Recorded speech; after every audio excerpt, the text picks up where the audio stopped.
So, gawin ko tayo ng smart lock mga idol. Siyempre, as usual, galing dito, 6 cm. Dito sa kanto, hanggang dito sa gitna, 6 cm. Tapos, galing sa baba, dito 1 meter.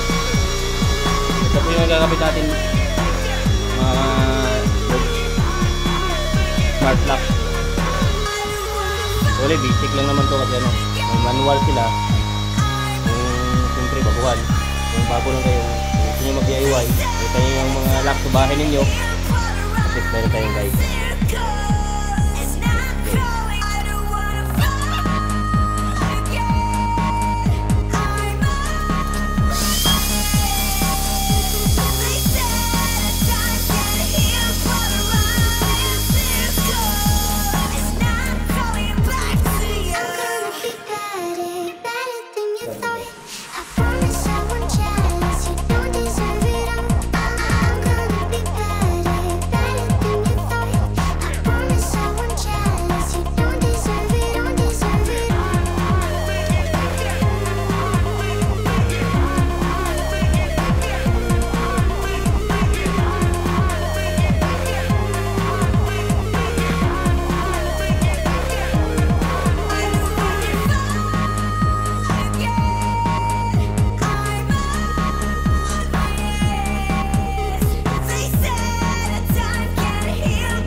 Idol, battery na.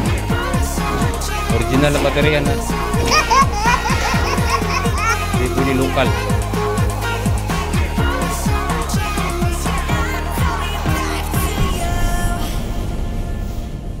Kailangan natin ng ano, may susian, saka may print. Ay, naglihok na siya nir.